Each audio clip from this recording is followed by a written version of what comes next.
Remue ménage. Remue ménage.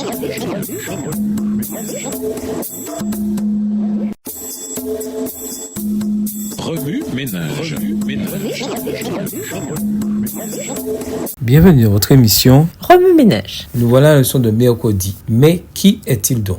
Invité. En lisant les récits des signes et des miracles que Dieu accomplit par l'intermédiaire de Moïse, on peut se demander quelle est, en fin de compte, la valeur de ces événements surnaturels. Bien que Jésus ait accompli de nombreux miracles pour encourager la foi de ses disciples, il semble souvent que les gens, pourtant heureux d'être guéris, aient rapidement repris le cours de leur vie. Les miracles sont-ils le meilleur moyen d'amener les gens à la foi? Bien entendu, on pourrait être forcé de conclure qu'ils étaient en présence même du surnaturel. Mais est-ce que cela accomplirait l'ultime mission de Dieu? La réponse est non, semble-t-il. Malgré tout, Jésus a accompli des miracles presque constamment. Parfois, il semble même que Jésus ne pouvait s'en empêcher, comme lorsqu'il a ramené à la vie le fils de la veuve de Naïm. Luc 7 et versets 11 à 17. Jésus n'a pas attendu qu'on lui demande d'intervenir. Il a simplement agi, sans attendre de voir si quelqu'un avait la foi nécessaire. Mais il n'a pas fait étalage de ses capacités surnaturelles simplement pour gagner des disciples. Il a montré qui il est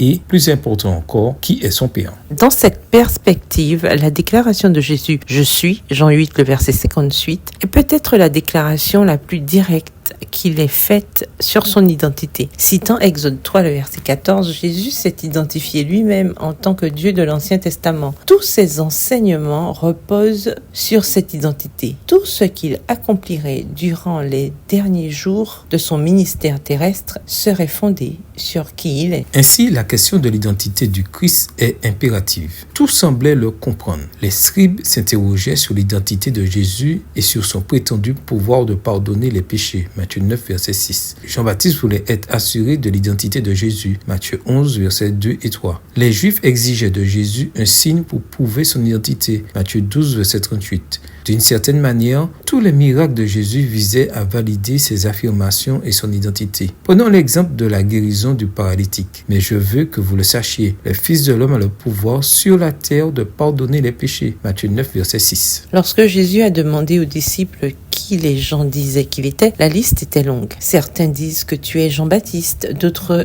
que tu es Élie et d'autres encore que tu es Jérémie ou un autre prophète. Matthieu 16, verset 14. Jésus les a alors pressés de dire ce qu'eux-mêmes croyaient qu'il était. Pierre y est allé de cette magnifique confession. Tu es le Messie, le Fils du Dieu vivant. Matthieu 16, verset 16. L'avenir de l'Église reposerait sur cette compréhension que Jésus a été envoyé du ciel. Jésus est né dans notre monde pour être Dieu avec nous. Matthieu 1, le verset 23 dans la version Louis II.